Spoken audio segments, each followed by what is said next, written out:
ॐ सहना भवतु सहनौ भुनक्तु सह वीर्यं करवावहै तेजस्विनावधीतमस्तु मा विद्विषावहै। ॐ शान्ति शान्ति शान्तिः।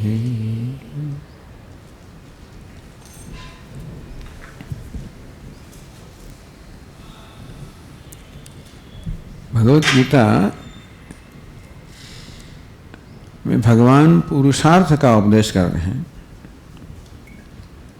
पुरुषार्थ अर्थ शब्द का एक अर्थ यह है जो जीवन का ध्येय है, ध्येय को भी पुरुषार्थ कहते हैं, और वो ध्येय प्राप्त करने में जो प्रयत्न होता है उसको भी पुरुषार्थ कहते हैं। ऐसे पुरुषार्थ का उपदेश भगवान करते हैं।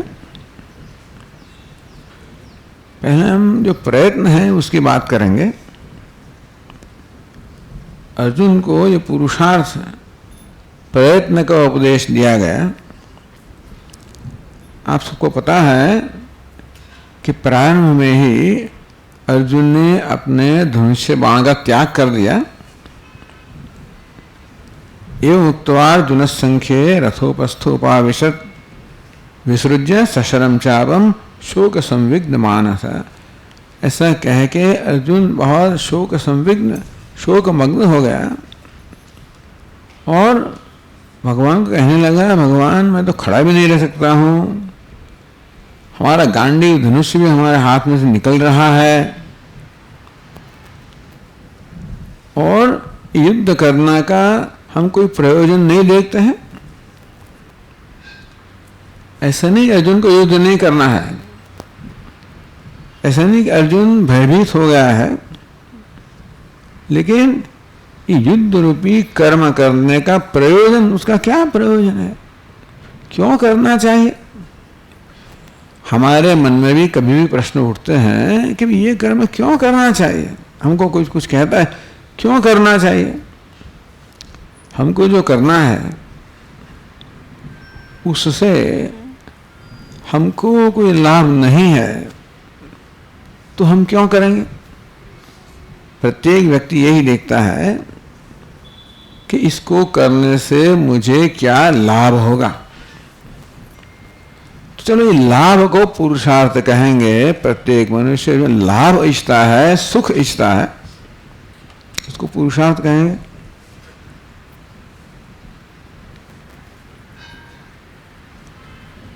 तो अर्जुन के समक्ष एक कर्म है युद्ध का। हमारे लिए बहुत महत्व की बात नहीं है कि युद्ध, लेकिन जीवन में एक युद्ध हो सकता है क्योंकि संघर्ष करना पड़ता है।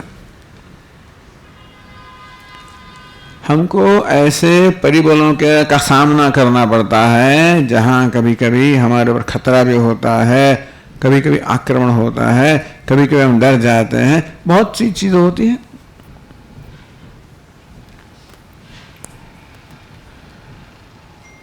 अभी पुरुषार्थ का अर्थ है जीवन का ध्येय।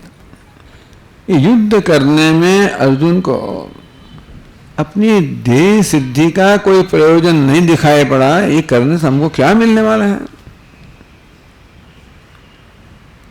अब एक ध्येय तो ये है जिसको पुरुषार्थ कहेंगे, जिसको शास्त्र में अर्थ काम कहते हैं। अर्थ का मतलब धन संपत्ति सत्ता प्रतिष्ठा, उसको अर्थ कहेंगे। और काम तो मन का सुख, मन का आनंद, मनोरंजन। ये अर्जुन ने भी इसके लिए ही समग्र जीवन में पुरुषार्थ किया था, जैसे हम करते हैं। हम पूछेंगे हम क्या चाहते हैं, अर्थ और काम। मतलब हम समृद्धि चाहते हैं, सत्ता चाहते हैं, प्रतिष्ठा चाहते हैं, जो भी हम मिल पा सके, और वो प्राप्त करने के परिणाम रूप हम सुख चाहते हैं, आनंद चाहते हैं। हमको अच्छी अच्छी चीजें मिल जाए, हम अच्छी अच्छी चीजें का आनंद ले, ये हम चाहते हैं, क्योंकि दुनिया ऐसा ही करती है ना। तो हमारे सबके मन में ऐसा ही निश्चय हुआ है कि ये सब दुनियावी चीज प्राप्त करने, उनके द्वारा ये दुनियावी सिद्धियां प्राप्त करने, दुनियावी विषय प्राप्त करने और सुख का आनंद करना, सुख का अनुभव करना, हम इसको जीवन का पुरुषार्थ मानते हैं, ध्येय मानते हैं। अर्जुन भी ऐसा ही मानता था। आपने यदि महाभारत का कुछ ज्ञान है तो आप जानेंगे कि अर्जुन ने बहुत पुरुषार्थ किया, बहुत प्रयत्न किया। वो क्षत्रिय था, इसलिए उनके लिए भी युद्ध करना, ये सब अस्त्र शस्त्र ज्ञान प्राप्त करना। अभी आप इंजीनियर बनेंगे, कोई डॉक्टर बनेगा, आप योगाचार्य बनेंगे, तो उनको क्षत्रिय थे ना, अच्छी जो मिसाइल सब कैसे प्राप्त कर दी। उन्होंने बहुत तपस्या की, बहुत प्रयत्न किया, बहुत कुछ सिद्ध किया। हम जिसको पुरुषार्थ कहते हैं, ये सब सिद्धियां अर्जुन प्राप्त कर ली, उसको कीर्ति सब कुछ मिल गया। इतना ही नहीं, लेकिन युद्ध के मैदान में अभी ये यदि युद्ध का में विजय प्राप्त करे तो सब कुछ सब मिल जाएगा। उस समय अर्जुन कहता है, भगवान हमको ये युद्ध नहीं करना है। भगवान कह रहे, भाई युद्ध करेगा तो विजय प्राप्त होगा, विजय प्राप्त होगा तो राज्य प्राप्त होगा, सत्ता प्राप्त होगी, बहुत से विषय मिल जाएंगे, बहुत सुख मिल जाएंगे, समृद्धि मिल जाएगी। वो प्राप्त करने के लिए अर्जुन युद्ध में आया था। क्यों युद्ध में आया था? जीत पाने के लिए। तो अभी उनके सामने है, अभी वो बोलता है हमको तो नहीं चाहिए। न कांक्षे विजयम कृष्ण न च राज्यम सुखानि च किन्नो राज्येन गोविंद किम भोगे जीवन। भगवान मैं विजय नहीं चाहता, राज्य नहीं चाहता, सुख नहीं चाहता, कुछ नहीं चाहता। उसमें क्या है? किन्नो राज्येन, भगवान राज्य प्राप्त करके क्या, किम भोगे, सब भोग प्राप्त होंगे तो भी क्या, दीर्घ आयुष्य प्राप्त करें तो भी क्या, ये सब दुनियावी सिद्धियां हैं। तो देखो, हम पुरुषार्थ का अर्थ जीवन का ध्येय कहते हैं। जीवन में एक ये ध्येय है, विजय प्राप्त करना हमारी और हमारे रूप में, सत्ता प्राप्त करनी, समृद्धि प्राप्त करनी, कीर्ति प्राप्त करनी। तो हम क्यों ये कहते हैं? क्योंकि अब ये हमारे जीवन का ध्येय है। अब सब लोग का शायद यही ध्येय होगा और होगा ही चाहिए, होना चाहिए।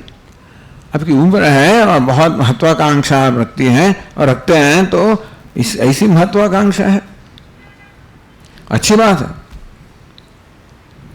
लेकिन अर्जुन, भगवत गीता हमको क्या सिखाती है?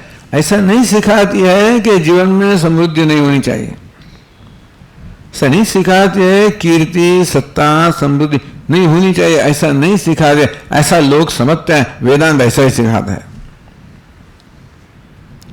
लेकिन भगवत गीता ये सिखाती है कि ये सब तो है। आपको लगता है कि यही बस जीवन का ध्येय होना चाहिए? आपको क्या लगता है? आपको लगता है कि ये सब दुनियावी सिद्धियों के अन्य दूसरा कुछ हो सकता है जीवन में? कोई जवाब देगा? आपको लगता है कि ये सब आपको बस ये मिल जाए तो हम सफल हो जाएंगे, यही हम चाहते हैं, ये होना चाहिए जीवन में, या कुछ दूसरा कुछ होना चाहिए? कुछ लगता है?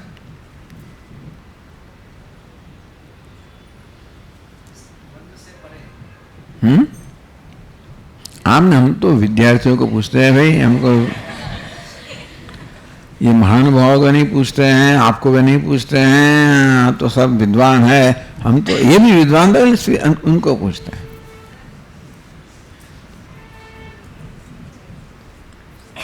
आपको क्या लगता है?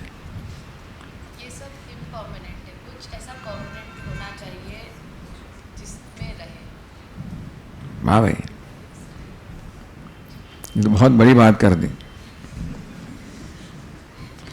हम आपको एक प्रश्न पूछेंगे, आप किसी को जानते हैं जो बहुत समृद्ध है? आप कुछ नाम बोल कह सकेंगे हमको? भारत में बहुत समृद्ध व्यक्ति के नाम आप कहेंगे? अदानी, अंबानी, बहुत बढ़िया। और दूसरे नाम कहेंगे जो बहुत प्रसिद्ध है?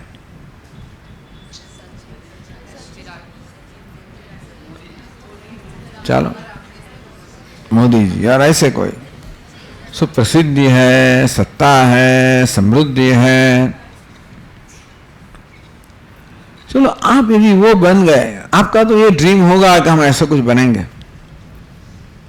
तो अच्छी बात है। आपको क्या लगता है? ये हम बहुत कठिन प्रश्न कर रहे हैं अभी आपको, फिर भी क्योंकि भगवत गीता के विषय में कुछ कहना है तो कुछ अलग तो कहना चाहिए ना।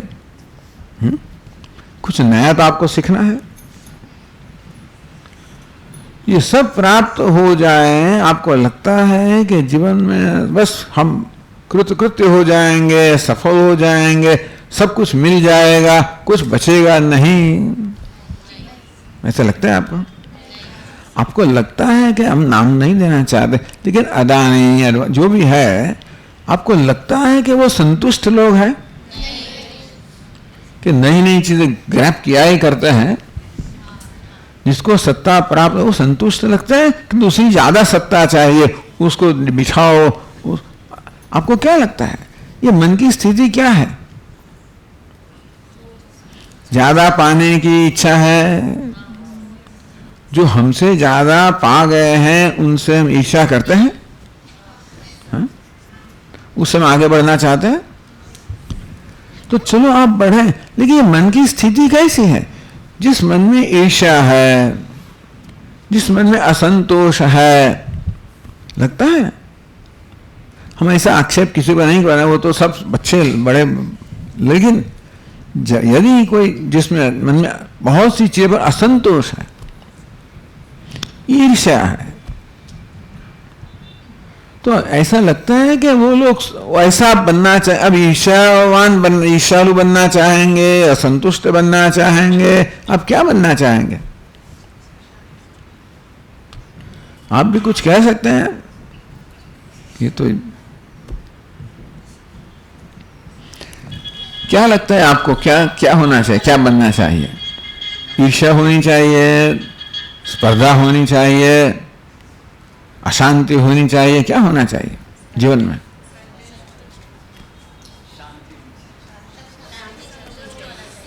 क्या शांत आदमी क्या करेगा? कुछ करेगा? शांति पाके क्या, फिर क्या स्वामी जी, फिर क्या?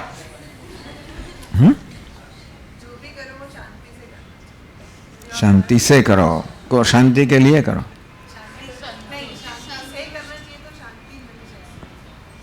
वाह भाई, ये शांति शब्द अच्छा है। शांति का क्या अर्थ है? मन शांत होगा, कभी होगा मन में कोई संघर्ष नहीं है, ठीक है, कोई चिंता नहीं है, हा? भय नहीं है। जब मन भय से मुक्त है, चिंता से मुक्त है, संघर्ष से मुक्त है, ईर्ष्या से मुक्त है, असंतोष से मुक्त है, तभी शांत होगा ना। असंतोष होगा तो अशांत हो जाएंगे, ईर्ष्या होगी तो अशांत हो जाएंगे, भय होगा तो अशांत हो जाएंगे, चिंता होगी तो अशांत हो जाएंगे। हमारा प्रश्न ये है कि ये सब मिलने पर भी यदि हम चिंता से मुक्त होते हैं, इन चीजों, हमको चिंता से मुक्त करने का सामर्थ्य इन चीजों में है, वो हमको शांति दे सकते हैं, चिंता से मुक्त कर सकते हैं, भय से मुक्त कर सकते हैं, असंतोष से मुक्त कर सकते हैं। उनकी हम निंदा नहीं करते हैं, हम तो समझना चाहते हैं। हमको जीवन में आपको कुछ भी चाहिए आप पाइए, लेकिन आपको पहले विचार करना चाहिए कि पाने के बाद क्या। तो हम क्या शांति चाहते हैं, सुख चाहते हैं, संतोष चाहते, अंत तो गत्वा, मतलब अंत में तो वही चाहते हैं ना। सब मिलने पर यदि हार्ट अटैक आने वाला है, यदि स्ट्रोक आने वाला है, ये सब होने वाला है, तो हम चाहेंगे क्या वो? तो प्रश्न ये हुआ कि शांति है कहाँ? मन में भीतर। ये संतोष कहाँ है? ऊपर है? वहाँ है? कहाँ है? भीतर है। ये बहुत बढ़िया शब्द है, भीतर है। ये शांति कहो, संतोष कहो, सुख कहो, कहाँ है? अपने आप अपने आप में है, भीतर है। चलो,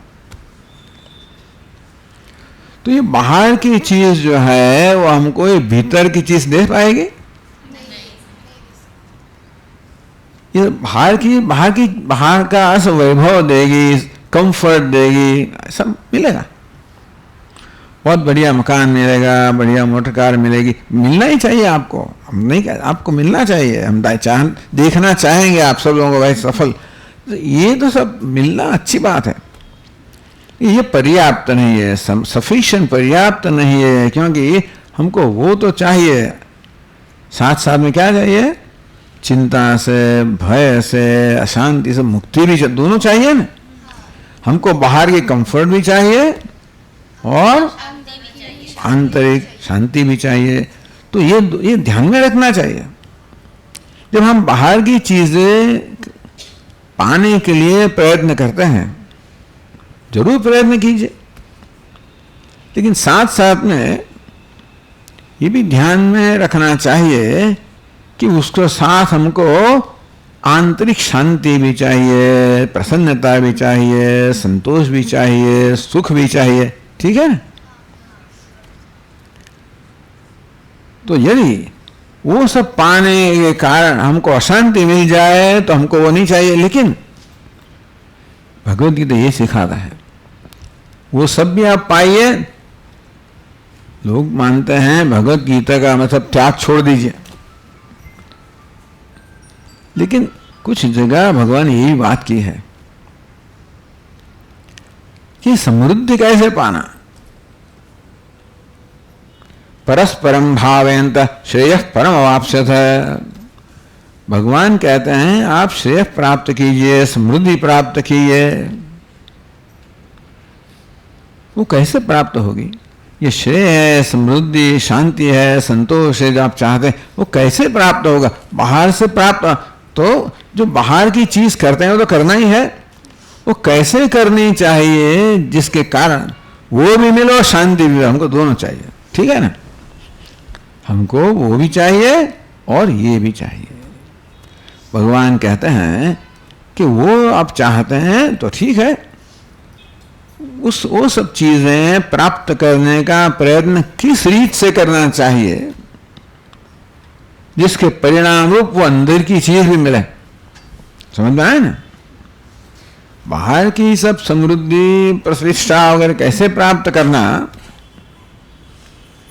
जिसके साथ साथ हमको आंतरिक संतोष भी मिले, शांति भी मिले।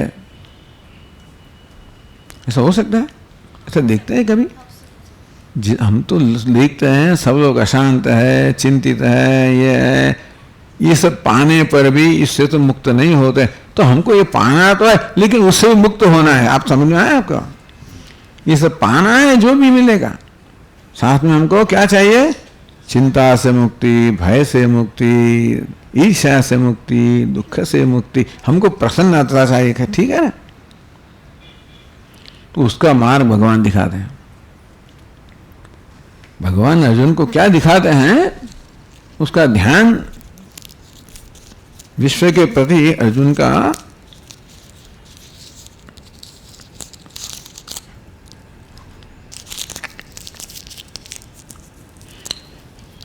शायद आपने सुभाषित में एक श्लोक पढ़ा होगा, सुना होगा। परोपकाराय विभाति सूर्यः, परोपकाराय वहन्ति नद्यः, परोपकाराय फलन्ति वृक्षाः, परोपकार सदैव कार्यः। ये सुभाषित ने कहा है भाई सूर्य प्रकाश देता है तो उसमें उसको कोई स्वार्थ है? परोपकार, अन्य का उपकार करने के लिए सूर्य प्रकाश देगा, ऐसा है ना?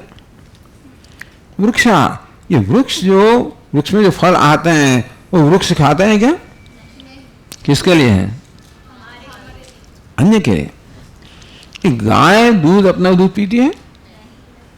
ये नदी अपना पानी पीती है? ये सब का ये हमारा ध्यान इसके ऊपर केंद्रित करते हैं कि भाई देखो, ये देखो क्या चल रहा है दुनिया में। तो भगवान कृष्ण कहते हैं कि यदि हमारा जीवन दुनिया में ये जो संवादिता है, दुनिया में ये जो कुछ नियम है, संवादिता है, उसके अनुरूप यदि है। आप ट्रेन तो चलते हैं, ट्रेन में चढ़ना चाहते हैं, ट्रेन चालू हो गई, अब चढ़ना चाहते हैं, तो कैसे उस दिशा में जाएंगे या उल्टी दिशा में जाएंगे? ट्रेन चल रही है, अब कैसे दिशा में जाएंगे? वही दिशा में। वैसे दुनिया की ट्रेन चल रही है, चल रही है, हम नहीं चला रहे तो चल रही है ना। सूर्य प्रकाशता है, सूर्य चंद्र ये सब प्रकाशते हैं, नदियां, जगत में सब चीजें काम कर रही है, सब तत्व काम कर रहे हैं ना। वो ट्रेन चलती है, हमको ट्रेन में चढ़ना है, तो उसी दिशा में जाएंगे या विरुद्ध दिशा में जाएंगे? तो ये सब चीजें, ये सब तत्व जो काम कर रहे हैं वो कौन सी भावना से काम करते हैं? सब देख, कुदरत में सर्वत्र परोपकार है कि नहीं? हमने आप देखते हैं कुदरत में सर्वत्र परोपकार है।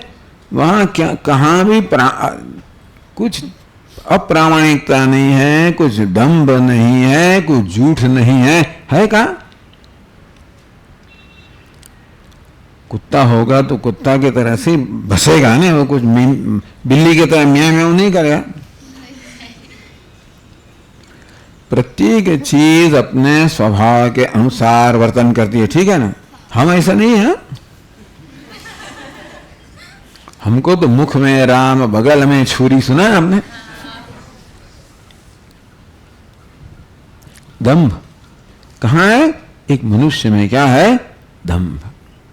चलो ठीक है, हम उसकी कोई टीका निंदा नहीं करेंगे, लेकिन झूठ है, दंभ, ये कहाँ है? मनुष्य में। कम नसीब है।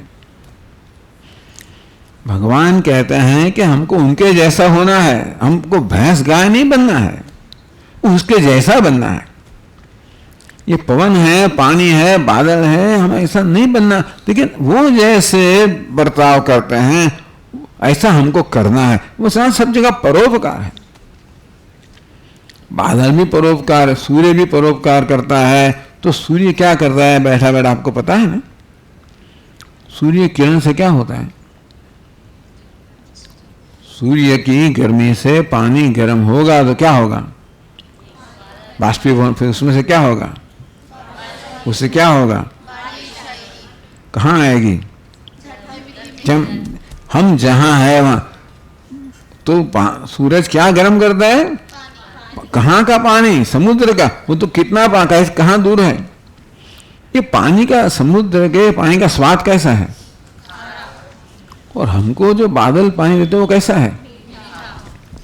ये समुद्र करता है, यज्ञ करता है। हाँ, वो ये सब ऐसे जो खारा पानी है उसमें से बादल बना के वहां है हमारे पास लाता है, मीठा करके लाता है ना। ऐसे यदि हम ऑब्जर्वेशन, निरीक्षण करेंगे तो समग्र जगत में ऐसा एक परोपकार का यज्ञ चलता है। भगवान इसको यज्ञ कहते हैं। भगवत गीता में आपने सुना है यज्ञ शब्द? जैसे एक वैश्विक यज्ञ।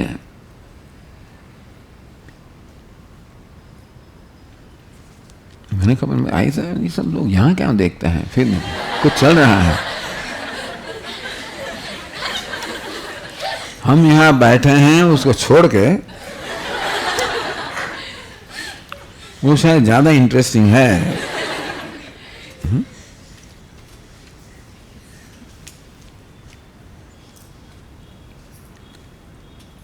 तो भगवान अर्जुन को इतना कहते हैं कि देखो भाई, आप जो भी कर्म करें, अर्जुन को चलो युद्ध का कर्म करना है, हम जो भी कर्म करें उसके साथ साथ एक चीज याद रखना है, उसके साथ भावना, दुनिया जैसे कर्म करती है वही ऐसी भावना से हमको कर्म करने हैं। तभी दुनिया में जो नियति है, कायदा है, संवादिता है, हारमनी है, उसके साथ हमारा भी वही सूर हम करेंगे, वही सूर से हम जीवन जीवेंगे जो सूर से जगत का जीवन चलता। चुनिंग अभी ये तो एक ही अपना बचाता था ना, वो क्या था वहां, उनका वाद्यंत्र क्या था? गिटार। वो गिटार बजाता है और आप गाती हैं। वो गिटार एक रीत से बजा, आप दूसरी से गाती है। यदि उसमें सुमेल नहीं है तो क्या होगा? बेसुर हो जाएगा। तो बहुत लोग गाते हैं और हमको उनको ज्वाइन होना है, तो बेसुर होना है कि उनके साथ सुर मिलाना है। तो दुनिया में ये सब चीजें काम कर रही है, उनका एक सूर है, परोपकार का सूर है, निस्वार्थ का सूर है। कैसा है? हम भी ये जगत के एक अंश है, हम भी काम करते हैं, जीवन जीते हैं, तो उनके साथ सुर मिलाना है या बेसुर होना है? बेसुर होगा। बेसुर यदि होगी तो किसको नुकसान है? वो तो चलता ही रहता है। यदि हम सुर नहीं मिलाएंगे तो संघर्ष होगा, फिर भय होगा, चिंता होगी, दुख होगा। तो मन में शांति प्राप्त करने का क्या उपाय है? जगत में जो सूर चल रहा है, जो रिदम चल रही है, जिस स्वर से, जिस रिदम से सब समग्र जगत अपना कार्य करता है, उसमें हमको सूर मिलाना है। किसके? उससे फायदा किसको है? ये तो सब जो है वही है। इसलिए गीता भगवान ने ये सिखाया। क्या सिखाया? निस्वार्थ। ये हमारे नेहल भाई क्या था? नेहल भाई, स्वामी निस्वार्थ की बात कीजिए। चलो भाई, उसने हमको असाइनमेंट दे रखा है।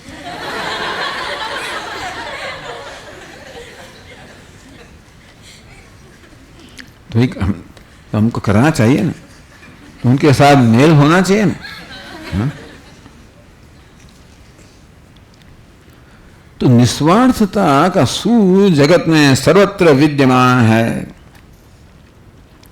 हम भी अपना जीवन वही सूर में जिएंगे। वो तो कठिन है। देखो, सिर्फ वृक्षों की बात नहीं करते हैं, समग्र सब दूसरे सब जीव जंतु है, पशु पक्षी है, वो सब लोग वो ऐसा ही जीते हैं। ये पक्षी खाता है तो कितना खाता है? जितना हमको चाहिए, फिर ज्यादा घर में ले जाता है रात को। ये सब लोग संग्रह करते हैं, जो जरूरत है उससे ज्यादा खाएंगे वो। कोई भी प्राणी या तो जीव जंतु अपनी जरूरत से ज्यादा कुछ नहीं लेंगे। हम क्या करेंगे? ग्रैबिंग। हम क्या करते हैं? मनुष्य क्या करता है? आप नहीं करते, लेकिन मनुष्य क्या करता है?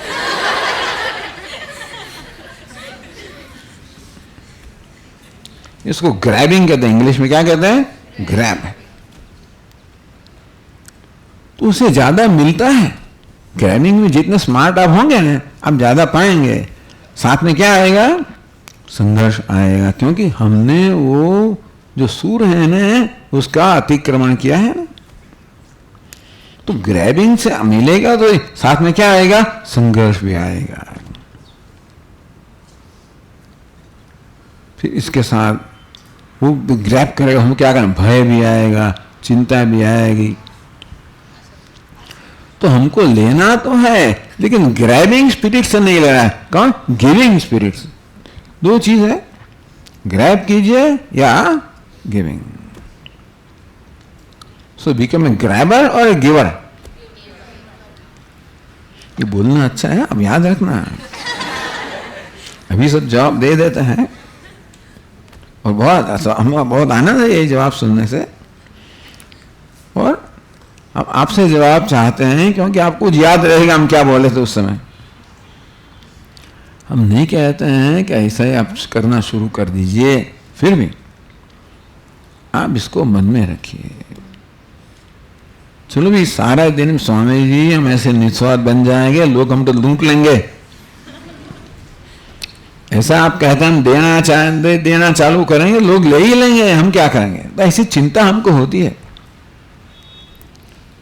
इसलिए हम क्या कहें, इसलिए क्या कहेंगे, दिन में एक काम कीजिए। कैसा? गिविंग का, ग्रैबिंग। चलो सारा दिन ग्रैबिंग चलता है, लेकिन it is called act of kindness. क्या कहते हैं उसको?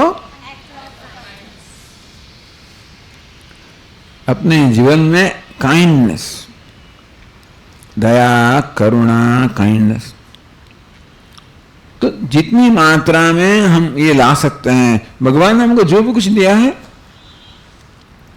कुछ शेयर कर सकते हैं, क्योंकि हम तो बहुत नसीबदार हैं, भाग्यवान हैं, हमको बहुत कुछ है, दूसरे कुछ नीडी लोग हैं, तो कुछ हम ऐसा जीवन में होगा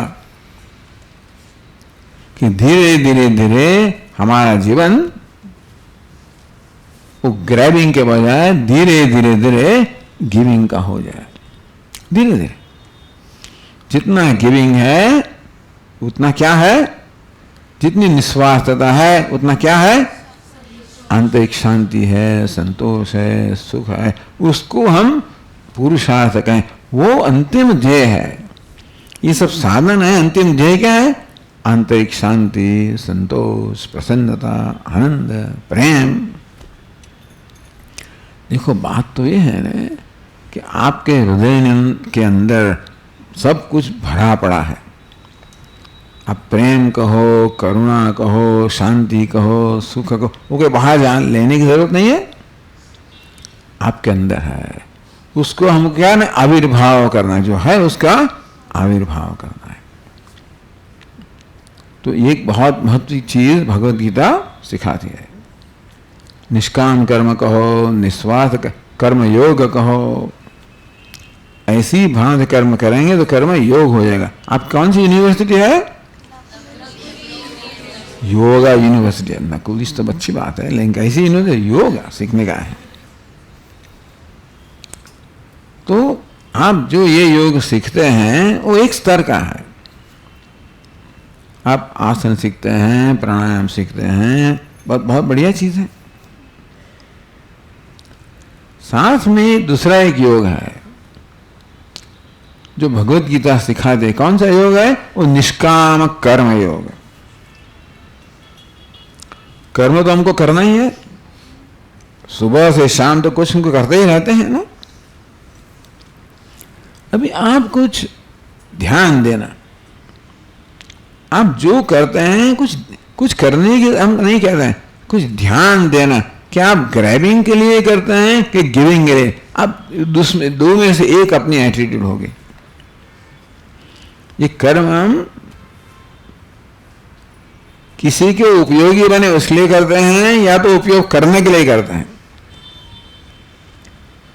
हमारे गुरु जी थे ना, पूज्य स्वामी जी महाराज, वो कहते थे,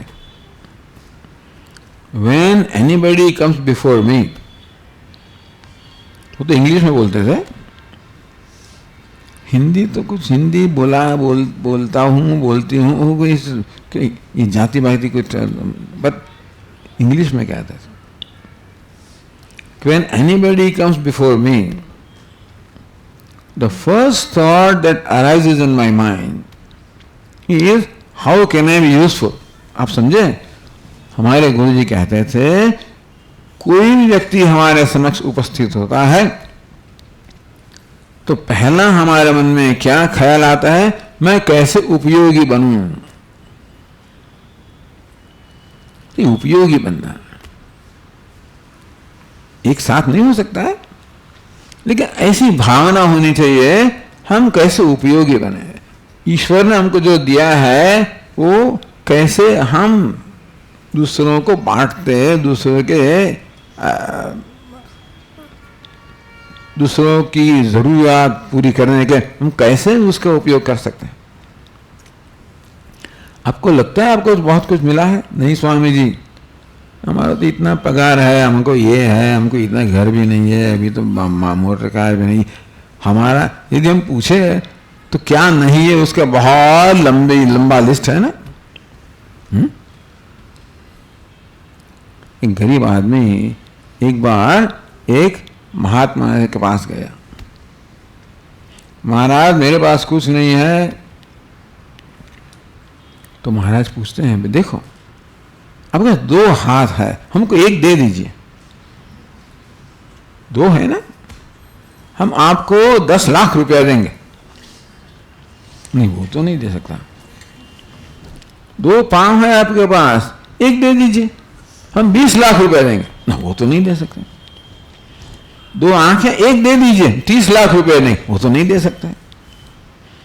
ऐसा करते करते 5 मिनट में वो महात्मा ने कहा, आपके पास 1 करोड़ रुपया तो है कि नहीं? ये मनुष्य का कैसा स्वभाव है, जो नहीं है उसका ऊपर ही उसका ध्यान होता है, जो है उसकी कोई कीमत नहीं है ना। वो आनंद कैसे ले सकते हैं? नहीं है तो आनंद, जो नहीं है वो तो आनंद दे नहीं सकता है ना। कौन चीज आनंद दे सकती है? जो है वही दे सकता है ना। अभी बात यह है कि वो आनंद देगा कि हमको आनंद लेना है। आपका भोजन है, वो भोजन आनंद देगा या आपको उसमें से आनंद लेना है? तो जीवन है, दुनिया है, छोटी बड़ी सब चीजें हैं।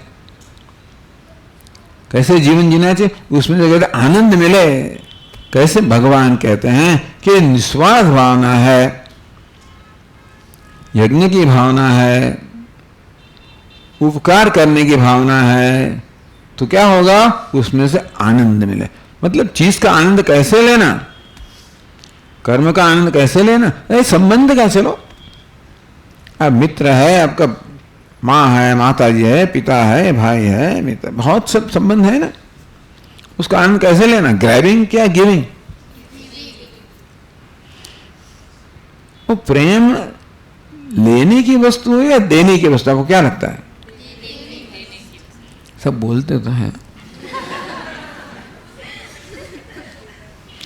स्वामी जी हमको कोई प्रेम नहीं करता है। लेकिन प्रेम कोई पाने की चीज है नहीं। प्रेम क्या है? देने की चीज है। प्रेम कैसे मिलेगा? प्रेम देने से मिलेगा। सुख कैसे मिलेगा? सुख देने से मिलेगा। हाँ, वो ग्रैबिंग से नहीं मिलेगा। प्रेम देने से प्रेम मिलेगा, सुख देने से सुख मिलेगा। तो ऐसा देना, क्या देना? प्रेम दीजिए। चलो कुछ आपके पास बहुत है। नहीं स्वामी हमने तो आपके अंदर तो कितना प्रेम है, पूर्ण मेवा, सब प्रेम है। सुख कहाँ कितना है? पूर्ण सुख है। स्वामी हमको अनुभव करने देना चाहिए, शुरू कीजिए। आपके अंदर जो है ना उसका अनुभव करना है तो देंगे तो बाहर निकलेगा ना। मतलब रखेंगे ही और नहीं हमको आप प्रेम कीजिए, आप हमको ये दीजिएगा नहीं, तो अंदर ही रहेगा ना, बाहर कैसे आएगा? इसलिए प्रेम है, सुख है, आनंद है, क्या है? देने की चीज है। उसका नाम ही यज्ञ कहेंगे, परोपकार कहेंगे। इसे सिंपल चीज सिखाते हैं भगवत गीता।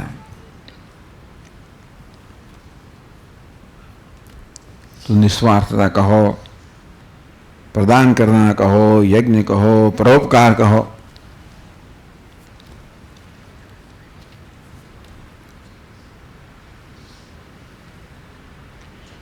अभी दूसरी चीज भगवान कहते हैं,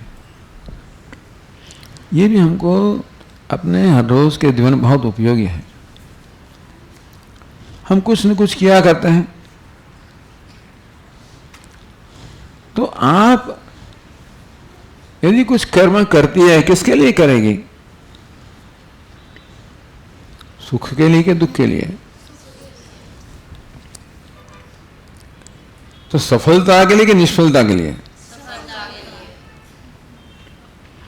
सफलता किसको कहेंगे? कोई कहेगा हमको? सफलता की क्या व्याख्या है? What is success? Swami ji हमको यहाँ कैसे ग्रेड देते हैं पता नहीं है, लेकिन हमारा फर्स्ट रैंक आ जाए, 99% स्कोर आ जाए, आप क्या कहेंगे उसको? सफलता। और फर्स्ट रैंक नहीं आई,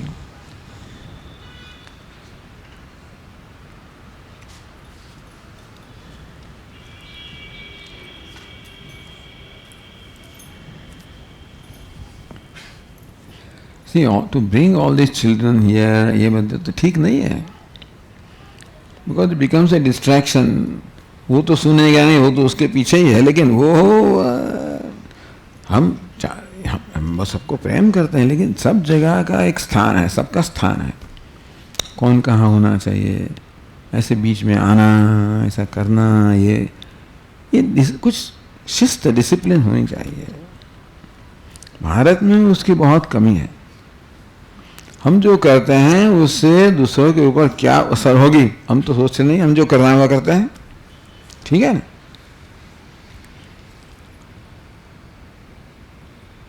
तो भी सक्सेस किसको कहेंगे? अब फर्स्ट रैंक आएगी उसको सक्सेस कहेंगे? नहीं, सक्सेस से ही सुख मिलना है तो हमें जब फर्स्ट रैंक आएगी ऐसा होगा कभी? आप दौड़ते हैं तो पहला ही नंबर आएगा, कोई नियम है? आपकी इच्छा हमेशा पूरी होगी ऐसा नियम है? तो क्या होगा? ज्यादातर तो इच्छा पूरी नहीं होती, ऐसा होता है ना। हम चाहते हैं उससे कुछ कम मिलता है, हमेशा नहीं मिलता, तो हमें दुखी रहना है फिर तो, ऐसा होगा ना। इच्छा पूरी नहीं होती है, जो चाहिए वो नहीं मिलता है, जितना चाहिए उतना नहीं मिलता है, ऐसा ही जीवन है, तो क्या हम दुखी रहेंगे? सक्सेस किसको कहेंगे? हमको चाहिए वो मिलेगा, उसका नाम सक्सेस, ऐसा है?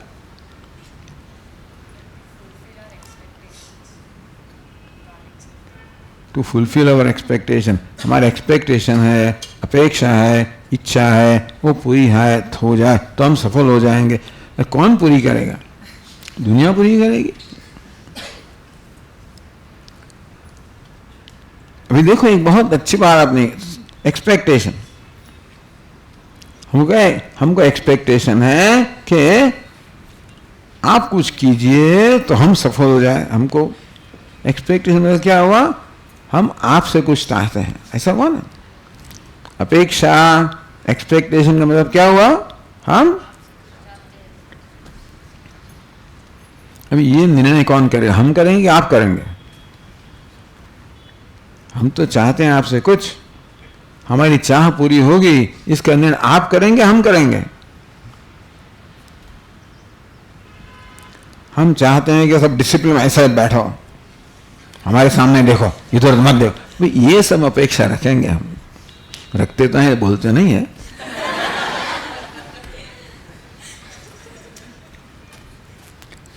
तो निराश किसको होना है? यदि 100 लोग हमारे सामने बैठे हैं, कोई पंखा गिनता है, कोई विंडोज गिनता है, कोई सर गिनता है, कोई अंदर चला जाता है, कि योग सीखता है ना।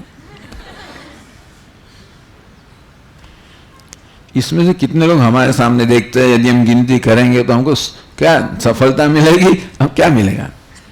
मतलब यदि हमारी अपेक्षा पूरी होगी तभी हम सुखी होंगे, ऐसी यदि जो कंडीशन है, शर्त है, तो क्या होगा? कभी कभी सुख मिलेगा, ज्यादातर नहीं मिलेगा। और हम तो हमेशा अपेक्षा रखते ही है, हमारे मित्रों को क्या करना, इसको क्या करना चाहिए, पिताजी को क्या करना चाहिए, माता, सब लोग से अपेक्षा रखते हैं। हमारे गुरु को क्या, शिक्षक, सबके पास अपेक्षा रखते हैं। अरे हम तो कार चलाते हैं ना, अपेक्षा रखते हैं कि ये ट्रैफिक लाइट ग्रीन होनी चाहिए, हम जब आते हैं ग्रीन होनी चाहिए, रेड नहीं होनी चाहिए। और रेड तो गुस्से हो जाते हैं, एक ग्रीन रेड लाइट मिली, दूसरी जगह भी रेड लाइट मिली, और हम सबसे आगे होने चाहिए, कोई पीछे से नहीं आ जाए। ये सब करने से बहुत बढ़िया है, लेकिन इसमें क्या होता है? हमारी सफलता का आधार दूसरों पर होता है ना। सफलता बाहर से मिलने की यदि अपेक्षा है तो बहुत कठिन है। सफलता कहाँ से मिलनी चाहिए? लेकिन कैसे मिलेगी?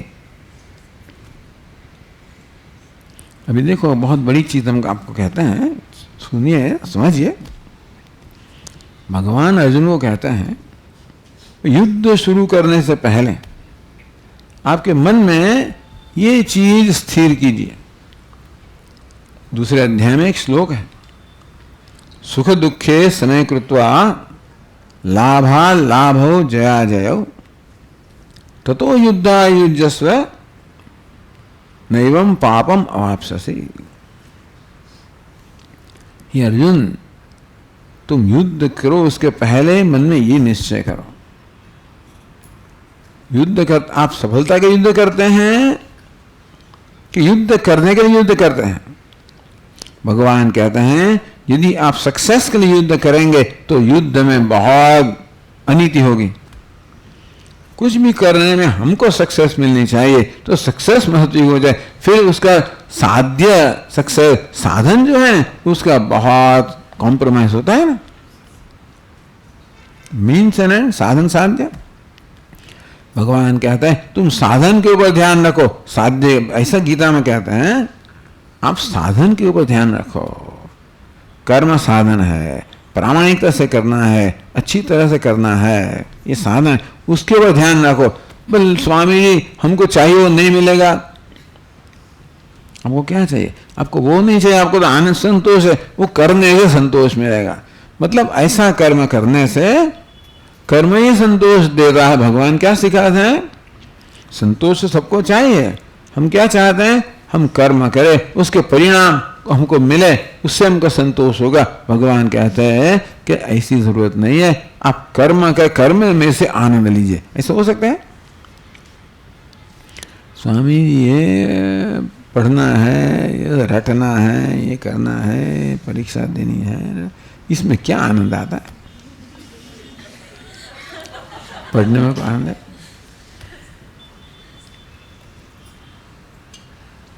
हर रोज 5 बजे उठना है, ये करना है, वो करना है, क्या आनंद आएगा स्वामी जी? पता नहीं आपको कितने बजे उठना है, लेकिन यहाँ है तो उठना ही पड़ता होगा। आप तो योग यूनिवर्सिटी में है, हम तो नहीं थे, मतलब हमको तो ठीक था। ये सब देखते हम तो दूरी भाग गए उससे कि नहीं भी ये अपना काम नहीं है। तो ये तो सब करना पड़ता है, तो उसमें क्या आनंद है? सुबह में इतना जल्दी उठना, फिर प्राणायाम करना, योगासन करना, ये करना, और फिर क्लास में जाना, और फिर रटना, इसमें कुछ आनंद हो सकता है क्या? आप सब जो करते हैं, या तो जो आपके पास जो अपेक्षा है उसमें आनंद आ सकता है? नहीं स्वामी जी, इससे परिणाम हमारा अच्छा मार्क्स आ जाएगा, अच्छा सर्टिफिकेट, उस तभी आनंद आएगा। ठीक है, आनंद कब मिलेगा? हमको सर्टिफिकेट मिलेगा। अभी योगा टीचर सब बनाते हैं, इन सबको आप, हाँ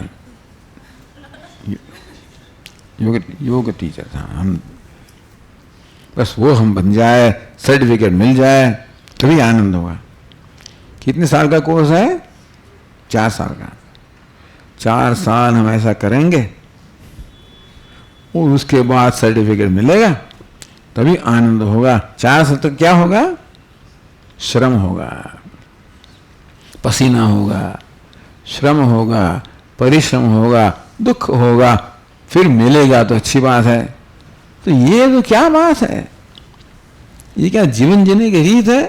ये सर्टिफिकेट तो ही आनंद, तो आप जो करते हैं उसमें आनंद हो सकता है क्या? नहीं हो सकता है, होता है या नहीं हमको पता नहीं है, लेकिन ये संभावना हो सकता है। संभावना तो है ना संभावना। तो भगवान कहते हैं, उसको कर्मयोग कहते हैं कि देखो भाई, आप कर्म का आनंद लो। आपने श्लोक सुना होगा, कर्मण्येवाधिकारस्ते मा फलेषु कदाचन। उसका सरल अर्थ हम कहेंगे, वो टेक्निकल अर्थ नहीं कहते हैं। भगवान कहते हैं आप कर्म का आनंद लो। कर्म फल तो बाद में मिलेगा ना, वो क्या मिलेगा वो उनको पता नहीं है ना। कर्म करने के परिणाम रूप क्या मिलेगा उसका निर्णय तो हम नहीं कर सकते। भगवान कहते हैं कर्मफल आपके हाथ में नहीं है, आपके हाथ में क्या है? बस। तो व्हाट इज प्रैक्टिकल? प्रैक्टिकल का मतलब व्यवहार क्या है, बुद्धिमत्ता क्या है? जो हमारे कंट्रोल में, हाथ में, उसमें से आनंद लेना। जो हाथ में नहीं है उससे कैसे ले सकते हैं? तो अभी से एक सीखो, हमको आनंद लेता है, इसमें से लेना है। कर्म मतलब क्या? आप जो करते हैं उसको कर्म कहते हैं। फिर उठना है, योगासन करना है, प्राणायाम करना है, जो भी है वो आप करवाते हैं आपके पास से, वो सबको कर्म कहेंगे। उसका आनंद ले सकते हैं आप? पढ़ने का आनंद हो सकता है? नहीं स्वामी जी, रटने का है। कहते भाई एकाग्रता नहीं, क्यों नहीं रहती है? जिस जो करने में आनंद नहीं उसमें एकाग्रता नहीं रहती है। आप व्हाट्सएप देखेंगे, उसमें वीडियो देखेंगे तो एकाग्र हो जाते कि नहीं? ये स्कूल के बच्चे कहते हैं हमको याद नहीं रहता है। हम पूछेंगे आप क्रिकेट देखते हैं? हाँ। और भारतीय टीम का कैप्टन कौन है? चलो, विराट कोहली। वो उसने लास्ट ओडीआई में कितने रन किए? स्वामी 75 रन किए। सब कुछ बोल जाएगा जितना पूछेगा। और आपका भाई ये बुमराह है, ये कौन है बॉलर है, कितनी विकेट, सब कुछ बोलेगा। कौन? ये जिसको कुछ याद नहीं रहता है। तो याद नहीं रहता ऐसा तो नहीं है, याद हम तो याद कब रहेगा उसको? क्या वो सब याद रह जाता है उसको? ये सब क्रिकेट वगैरह चीज का क्यों याद रह जाता है? दूसरी जो भी चीज हमने एक दृष्टांत दिया वो क्यों याद रह जाता है? और फिर ए स्क्वायर माइनस बी स्क्वायर वो याद नहीं रहता है ना। आप सोचना चाहिए आपको उसमें क्या है जिसके कारण वो सब याद रहता है। वो यहाँ क्या नहीं है जिस कारण उसमें क्या रस है? क्या है? रस। क्रिकेट में रस है, जिसमें भी रस है उसको याद रखने में ज्यादा प्रयत्न नहीं करना पड़ता है। इसमें क्या रस स्वामी जी जो सीखते हैं? तो अभी रस हमको लेना है, क्या करना है? रस क्या है? हमको लेना है। एक हमारे स्वामी कहते थे दिल्ली में ये सब, अब ट्रैफिक पुलिस था, दिल्ली में एक ट्रैफिक पुलिसमैन था। उसका क्या काम? ये करना सारा दिन। बहुत बोरिंग काम है ना, कंटालाजनक काम है। ऐसा करना, ऐसा करना। हमको अभी पता नहीं वो क्या बोलता है कैसे, पर लेकिन वैसा ही करता है। एक पुलिसमैन ने कुछ ठीक तरह सोच लिया। उसने क्या किया? उसने डांस बना दिया। उसका जो कर्म है ना, ऐसा करेगा, वही चीज करेगा, लेकिन क्या? डांस करेगा, उसका आनंद लेगा। लेकिन वो तो वहां से भगा दी, क्योंकि ये लोग सब रुक गए उसका डांस देखने के लिए, इसलिए ट्रैफिक रुक गया। तो ठीक नहीं हुआ। लेकिन बात यह है कि हम कैसे हमारे कर्म को रसप्रद बना सकते, वो हमारा काम है। कर्म से आनंद लेने के लिए, उसमें एकाग्रता के लिए क्या चाहिए? उसमें रस है। वो कौन उत्पन्न करेगा? हम तो करना, हमको करना है। तो आपको भगवान ने सबको बुद्धि दी है ना, उसका उपयोग कैसे करना?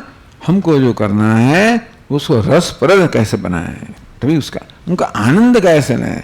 भगवान कहते हैं कर्म का आनंद लीजिए, कर्म को रसप्रद बनाइए, कर्म फल की चिंता छोड़ो, तभी एकाग्र सब कुछ रहेगी। तो स्वामी जी इतनी सब मेहनत की, लेकिन हमको तो जो हम चाहे थे नहीं मिला, तो क्या करेंगे? दुखी हो जाएंगे। भगवान कहते हैं देखो कर्म आप करते हैं, उसका फल कौन देता है? कर्म का हम करते हैं ना, हमको कर्म का क्या फल मिलेगा, क्या परिणाम मिलेगा, वो कौन तय करता है? ईश्वर का है, भगवान कहो। तो देखो जीवन पार्टनरशिप है। क्या पार्टनरशिप, किसकी पार्टनरशिप है? चलो हमको हम कहेंगे क्या, चलो हम जीव हैं, दूसरा कौन है? ईश्वर है, भगवान है, पार्टनरशिप है। आपने टेनिस गेम देखी है ना, सिंगल्स, एक कोर्ट में एक खिलाड़ी है, दूसरा खिलाड़ी है, वो क्या करता है, एक स्ट्रोक लगाता है, रिटर्न करता है, उसको दौड़ाएगा और वो करता है, ऐसी गेम चलती है ना। तो एक कोर्ट में कौन है? हम हैं, दूसरे कोर्ट में कौन है? ईश्वर। हाँ, आप समझ गए। लेकिन एक बहुत बड़ा डिफरेंस है। हम जब सिंगल्स टेनिस खेलते हैं तो वो हमारा प्रतिस्पर्धी है, वो हमको पराजित करना चाहता है ना। ईश्वर प्रतिस्पर्धी नहीं, वो क्या चाहता है? हमको जिताना चाहता है। ये कोच है, आप समझे? कोच, भगवान कौन है? कोच है। वो क्या चाहता है? हमको ट्रेन करना चाहता है, हमको हमारा उन्नति विकास करना चाहता है। लेकिन ट्रेनर क्या है? ट्रेनर। तो वो जो स्ट्रोक लगाएगा टेनिस का, कैसे लगाएगा? हम जहां खड़ा है वहीं स्ट्रोक आएगा? तभी हम सीखेंगे कुछ? हम यहां है तो वो कहां लगाएगा? दौड़ाएगा। कौन? हमको दुखी करने के लिए नहीं, किसके लिए? ट्रेन, सिखाने के लिए। हाँ, तो ऐसा चलता है अपने जीवन में। हम क्या करते हैं? कर्म करते हैं, एक स्ट्रोक लगाया। दूसरी ओर कौन है? वो क्या करता है? कर्म फल देता है।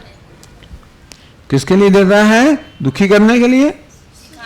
सिखाने। बस, मतलब हम कर्म करते हैं, जो फल मिलता है कहां से आता है? ईश्वर से। किसके लिए आता है? सिखाने के लिए। कभी दुख नहीं होगा। उसको समत्व कहते हैं। मतलब जो भी है किसके लिए है? उसमें कुछ कोई न कोई रीत, किसी भी रीत से हमारी उन्नति है, क्योंकि ईश्वर ऐसा इच्छता है। और हम चाहेंगे वो नहीं देगा, क्योंकि फिर हम सीखेंगे ही नहीं ना। तो उसको जो चाहिए वो देगा। कौन देता है? ईश्वर देता है। ऐसे यदि हम सभान रहें, याद रखें कि चलो भी हमको चाहिए वो नहीं मिला, फिर भी ईश्वर देता है। किसके लिए? हमको घड़ने के लिए, उन्नति के लिए। बस इतनी चीज, उसको समत्व कहता है।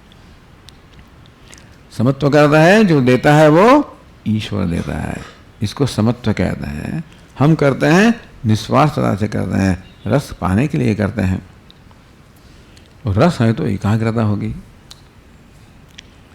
ऐसी कुछ कुछ बढ़िया चीजें भगवान भगवत गीता में सिखाते हैं। बस यहाँ हम विराम लेंगे।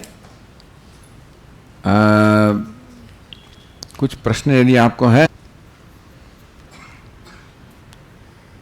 तो हम उत्तर देने का प्रयत्न करेंगे।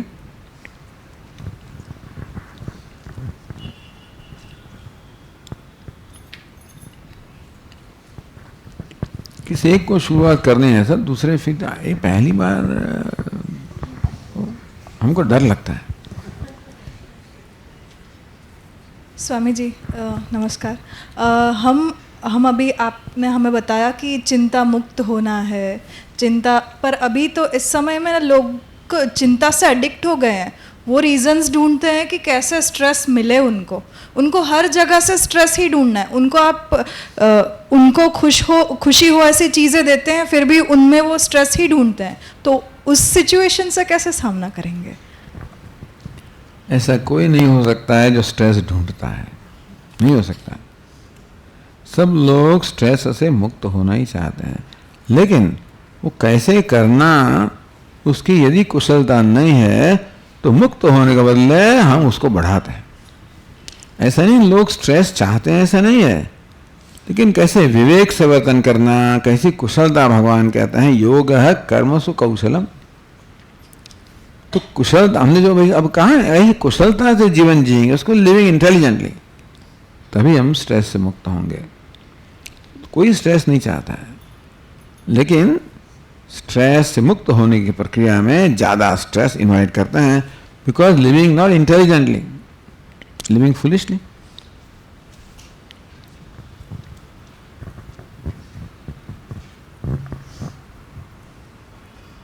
जिसके हाथ माइक आ जाए उसको पूछना है ऐसे।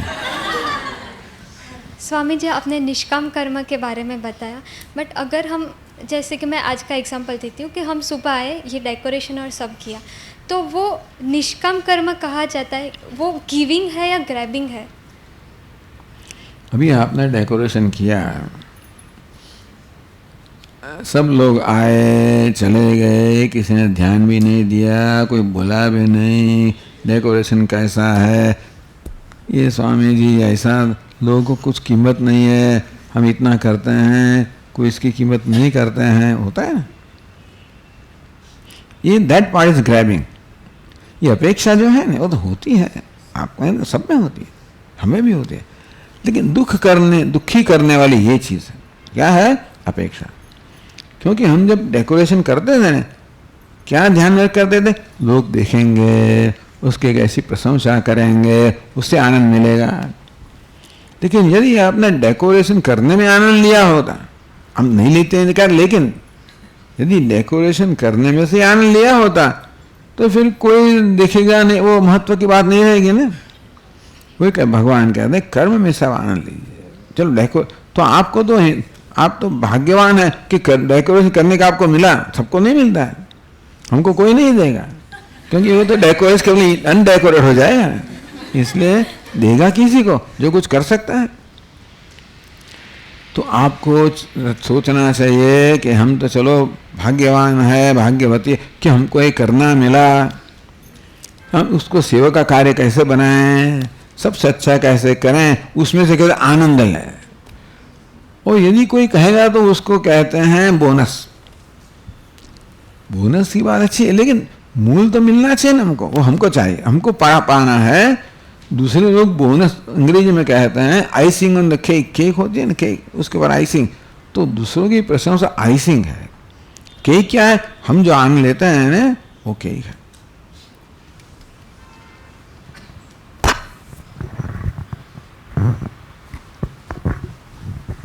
जय भगवान स्वामी जी।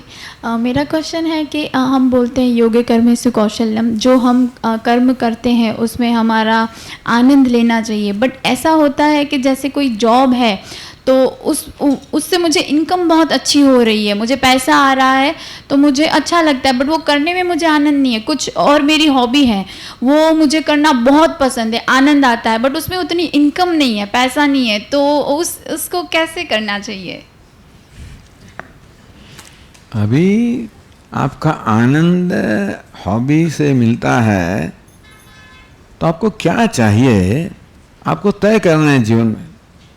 चलो हमको धन चाहिए दुख के साथ कि कम चाहिए सुख के साथ। अभी क्या होता है, हम मनुष्य की ये तकलीफ है, हम दूसरे जैसा बनना चाहते हैं। हम ये सब क्यों चाहते हैं? ये देखो मेरी फ्रेंड, उसको कैसी जॉब मिली, उसका कैसा फ्लैट है, उसकी कैसा स्कूटर क्या है, टू व्हीलर है, वॉट एवर है, उसको देख के हम सब ऐसा मिला तो हमको आनंद है। तो ऐसी रीत से हम आनंद चाहते हैं तो कभी मिलने वाला नहीं है, मिला और चला जाएगा। इसलिए यदि ऐसा कुछ कर्म है जो करने में आपको आनंद आता है, कम इनकम भी है, तब सोचना है हम ऐसा कम की, मतलब चलो हमारी ज़रूरत पूरी होगी कि नहीं है। ऐसे इनकम का मतलब क्या है? जो रिस्पॉन्सिबिलिटी हमको है, जो हमारे पर डिपेंडेंट है, जो रिस्पॉन्सिबिलिटी है, वो तो हमको पूरी करनी है। तो इतनी तो ऐसा काम होना चाहिए जिससे वो तो ज़रूरत पूरी हो जाए। लेकिन यदि वो ज़रूरत होती है तो फिर कैसा काम चुनेंगे जिसमें आनंद आता है, समझ में आया ना? लेकिन आनंद आता है, कुछ मिलता है नहीं है, भूखा, तो ऐसे भी हमको फिर सोचना है। हाँ? नमस्ते स्वामी जी, मुझे आपसे ये पूछना था कि हम हमेशा कहते हैं कि हमारी जो भी हैप्पीनेस रहती है वो हमेशा दूसरों पे निर्भर रहती है आजकल के युग में, कि अगर हम ऐसा भी कहते हैं कि हाँ निष्काम कर्म कर रहे हैं हम भले ही, तो कैसे रहता है कि हम अगर उन्हें खुशी पहुंचाएंगे, अगर हम सबका भला करेंगे तो हमको उससे खुशी मिलेगी। तो इसमें भी कैसे डिपेंडेंसी सामने वाले पर है, राइट। तो हम वो खुद में अपनी खुशी कैसे खोज सकते हैं कि नहीं मैं ही सब, मतलब जो भी है, खुशी है दुख है, मतलब सब कुछ सर्वस्व मैं ही हूँ, सब कुछ मेरे में ही, किसी और पे डिपेंडेंसी नहीं है मेरे इमोशंस की। तो उस पर आप क्या कहना चाहिए? धीरे धीरे होगा। अभी तो बहुत इतनी डिपेंडेंट है कि इंडिपेंडेंट एक दिन में नहीं होने वाला। लेकिन आपने अभी कहा कि यदि हमारे सुख का आधार दूसरों के पर है, उनको क्या करना चाहिए वो करेंगे, हमारी अपेक्षा कर, तब हम सुखी होंगे। तो हम परतंत्र हैं ना, उनके परतंत्र हो गए, अपनी स्वतंत्रता उनको दे दी अपेक्षा से। ये है, चला नहीं गया है। लेकिन कुछ भी करते हैं तो हमको देखना है कि हम इसकी कुछ अपेक्षा है हमको। चलो है, कुछ कम कर सकते हैं, छोड़ तो नहीं पाएंगे, तो अपेक्षा जितनी कम कर सकते हैं, मतलब हम जो करना है वो करेंगे, उससे क्या मिलना चाहिए उसके पे जितनी कम करेंगे उतनी दुख का चांस कम है। ये अपेक्षाएं सब दुख देती है। अपेक्षा पूरी होने से सुख मिलता है, लेकिन अपेक्षा ज़्यादा पूरी होगी कि नहीं होगी, स्टेटिस्टिकली आप देखेंगे तो 50% ज़्यादा निष्फलता मिलेगी, क्योंकि लेने वाले बहुत, मांगने वाले बहुत है ना। इसलिए अपेक्षा पूरी होने से आनंद होता है, लेकिन हमको धीरे धीरे देखना है कि हम अपेक्षा पूरी करने में आनंद लें। दूसरा हमारी अपेक्षा पूरी करे, उसमें से आनंद मिला, और हम किसी की अपेक्षा पूरी का आनंद ले सकते हैं। उसको कहा यज्ञ, उसको कहा परोपकार। धीरे धीरे, ऐसे एकदम आप नहीं, फिर लोग लूंग लड़ लेंगे, ऐसा कर हमको लूट लेंगे, तो धीरे धीरे कीजिए। One act of kindness, you try that, थोड़ा थोड़ा ट्राई कीजिए, अच्छा लगता है। हम छोटे थे तो ये नहीं खाते, वो नहीं खाते, माँ क्या कहती, चल खाओ, 1 दिन 2 दिन 15 दिन वही खिलाएंगे, धीरे धीरे अच्छा लगेगा।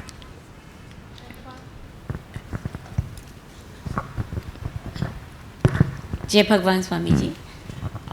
आपने जैसे अभी ये उदाहरण दिया कि ईश्वर हमारे कोच हैं, और टेनिस के कोर्ट में दूसरी तरफ ये समझिए कि आपके कोच हैं, और जिस भी तरीके से वो खिला रहे हैं तो आपको समझाने के लिए कुछ वो आपको स्ट्रोक्स फेंक रहे हैं।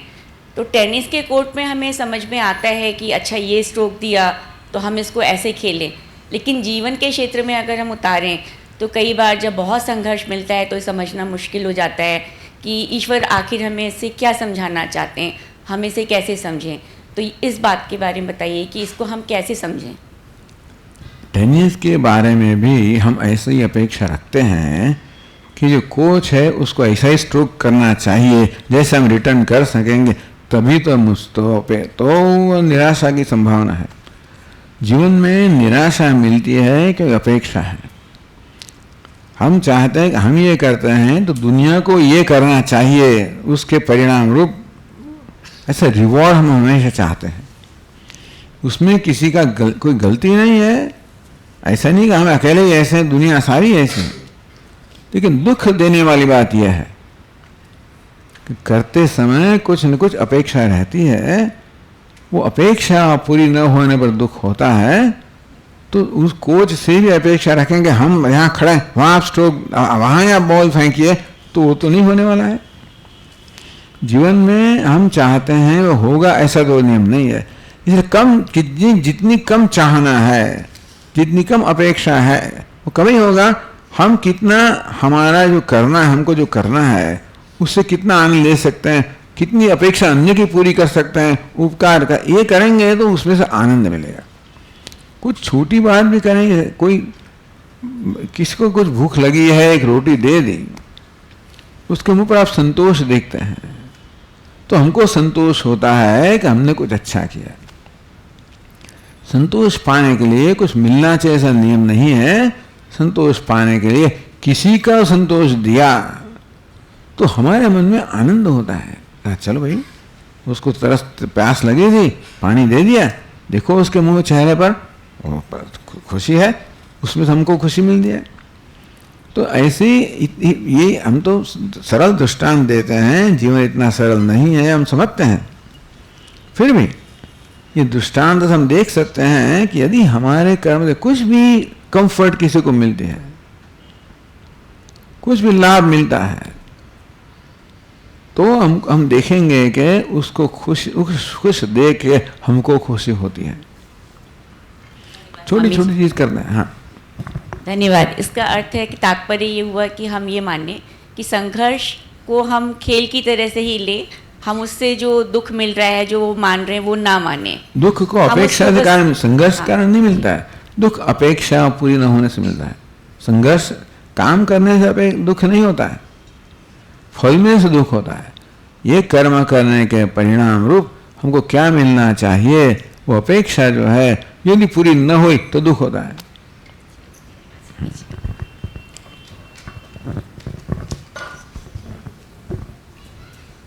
सब ये बाजू आता नहीं है माइक।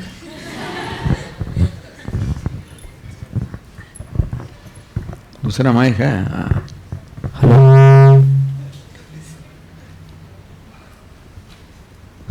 नमस्ते स्वामी जी।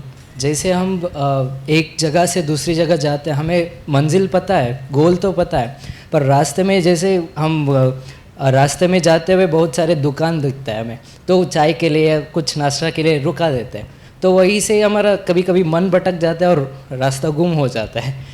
तो ऐसे ही हमारा दृश्य का पता है दृष्टा को, पर उस मार्ग में जो बीच में रुकावट आता है, उसका क्या हल, क्या कर सकते हैं? मार्ग में सब आकर्षण आते हैं, प्रलोभन इसको कहते हैं। मार्ग में प्रलोभन आता है और हम उससे डिस्ट्रैक्ट हो जाते हैं। तो हम जहाँ पहुँचना चाहते हैं वो कितनी महत्व की बात है हमारे लिए। वो जहाँ पहुँचना चाहते हैं वो जितना ज़्यादा महत्व प्राप्त करेगा उतना उस चीज़ों का महत्व कम होगा। हम आपको एक दृष्टांत देंगे, वो तो बहुत बड़ी बात है, लेकिन हमारे शास्त्रों में हमारा एक उपनिषद, उसको कठोपनिषद कहते हैं। उसमें एक नचिकेता ऐसा पात्र है, बहुत यंग बॉय है और यमराजा के पास पहुंच जाता है। उनको 3 वरदान देते हैं। तीसरे वरदान में वो कहता है कि हमको आत्मज्ञान चाहिए। अरे क्या बात है, ये आत्मज्ञान की बात। तो यमराजा उसे कसौटी करते हैं, चल भाई तुमको सब संपत्ति दे देंगे, समृद्धि दे देंगे, सत्ता, तुम आत्मज्ञान की बात छोड़ो, ये ले लो। चल तो सब स्वर्गीय सुख दे देंगे। आत्मज्ञान से उसको डिस्ट्रैक्ट करने के लिए बहुत से प्रलोभन दिए गए। उसका एक ध्येय था, उसमें इतने प्रलोभन दिए गए, वो उसने कुछ भी बोलता आप सब अपने पास रखिए।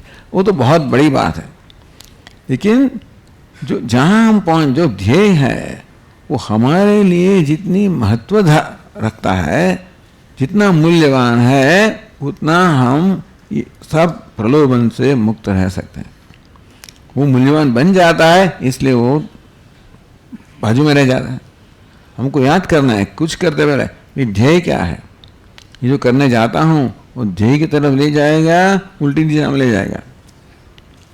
मन में बहुत प्रलोभन होते हैं, बहुत सबके लिए ऐसा ही है, लेकिन हमको कुछ करने से पहले पूछना है ये जो मैं कर रहा हूँ वो हमको ध्येय की दिशा में ले जाता है या उल्टी दिशा में ले जाता है। उसको विवेक कहेंगे, ऐसा विवेक करना है।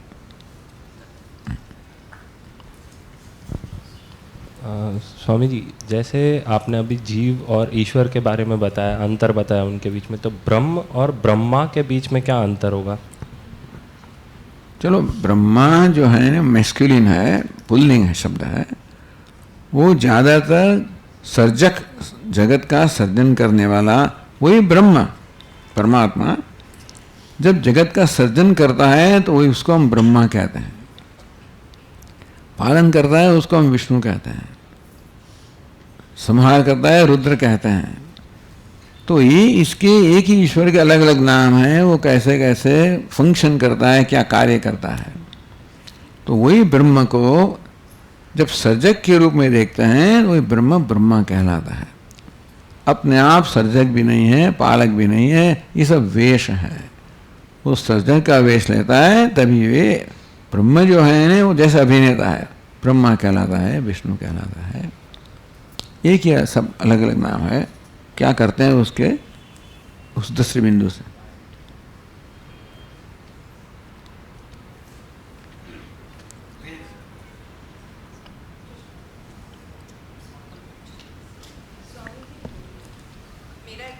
एक मिनट। हाँ, नमस्ते स्वामी जी। मुझे ये पूछना है कि जैसे आपने निस्वार्थ कर्म के बारे में हमें बताया है आज, पर आज का टाइम ऐसा है कि जो निस्वार्थ कर्म करता है, मतलब जो भी ऐसा व्यक्ति होता है जो काइंडनेस के साथ में काम करता है, लोग उसे फॉर ग्रांटेड लेते हैं हमेशा। तो वो चीज़ को कैसे डील करना चाहिए? क्योंकि मतलब दुनिया में हर कोई अब इतना अच्छा नहीं रहा है जितना मतलब पहले के टाइम में होते थे। तो अब जो अच्छा करता है उसे लोग मतलब उसका फ़ायदा उठाते हैं, तो उससे कैसे डील करना चाहिए? ये बहुत बढ़िया प्रैक्टिकल क्वेश्चन है, और हमको बाउंड्रीज रखनी है।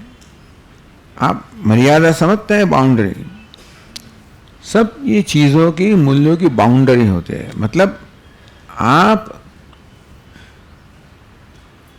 करुणा से कर्म करते हैं, उदारता से कर्म करते हैं, फिर उसको देखना है कि उसका क्या परिणाम, मतलब क्या असर होती है और हमको क्या होता है। देखो वो ले गया, हमको उसने चीटिंग किया, यदि ऐसा लगता है तो स्टॉप देयर। मतलब हम जो अच्छा काम करते हैं उससे यदि हमारे मन में दुख होने लगता है तभी हमको बाउंड्री को, चलो इससे आगे नहीं जाना है, क्योंकि अच्छा काम करना है ही, लेकिन अच्छा काम करने में कुछ न कुछ सहन करना पड़ता है। तो सहन करने की हमारी एक मर्यादा होती है, वो हमारी लिमिट है, वो देखना है इससे आगे हम नहीं करेंगे, चलो इतना करेंगे, इससे ज़्यादा नहीं। वो मर्यादा, limits we have to form for ourselves, पर यार उसमें रह के काम करना है, छोड़ नहीं देना है, उसको मर्यादित करना है। एक और मेरा क्वेश्चन था सर स्वामी जी, मतलब जैसे भगवत गीता में दुर्योधन से जब श्री कृष्ण भगवान जब दुर्योधन से पूछते हैं, बोलते हैं कि तुम्हें पता है ये अधर्म है, फिर भी तुम इसे कर रहे हो, तो दुर्योधन भी यही चीज़ बोलता है कि हाँ मुझे पता है कि मैं अधर्म कर रहा हूँ, लेकिन ये मेरी प्रवृत्ति है ऐसी, मैं मतलब इसे नहीं छोड़ पा रहा हूँ। और अगर हम आज के टाइम में लोगों को देखें तो सबकी यही प्रवृत्ति, सबको पता है कि वो गलत कर रहे हैं, बट फिर भी वो उसे रोक नहीं पाते हैं। तो वो उस चीज़ पे हमें कैसे कंट्रोल लाना चाहिए? तो हम उसको क्या कहेंगे, गुलाम कहेंगे या तो स्वामी कहेंगे, क्या कहेंगे? गुलाम। तो गुलामी में सुख मिलता है कभी? नहीं। हाँ, उसमें से तो ये तो लोग बोलते हैं, लेकिन उनको चीज़ क्या है, तकलीफ क्या है कि सच्चा करने की क्या मूल्य है हमको नहीं जानते हैं। सच बोलने से, प्रामाणिकता से काम करने से क्या फ़ायदा होता है हमको पता नहीं है, झूठ बोलने से क्या फ़ायदा वो पता है। झूठ बोलने से फ़ायदा होता है न, वो कैसा है, ये प्रत्यक्ष है, भौतिक है, प्रकट है। सच बोलने से फ़ायदा एक आंतरिक होता है, एक बाहर का फ़ायदा है, एक आंतरिक फ़ायदा है। उसकी कीमत नहीं जानते हैं, वो सूक्ष्म है। ये रुपया आना में उसकी कीमत नहीं होती है, इसलिए लोग को पता नहीं है कि भाई सच बोलने से क्या फ़ायदा है। तो जो फ़ायदे वाले थे वो करेंगे। यदि समझ में आ जाए कि सच बोलने से ऐसा फ़ायदा मिलता है, एक आंतरिक शांति मिलती है, स्वस्थता मिलती है, सफलता मिलती है, हम काम करने का ज़्यादा प्रेरणा मिलती है, ज़्यादा शक्ति मिलती है, ऐसा यदि उनको ऐसे ध्यान में आएगा तो धीरे धीरे धीरे सच बोलना, प्रामाणिकता उनके लिए मूल्यवान होती जाएगी, तभी धीरे धीरे आएगा। तो हमको तो जो मूल्यवान है वही करेंगे, अभी तो वो सब मूल्यवान है, इसलिए इसका तो भोग दिया जाता है। धन्यवाद स्वामी जी।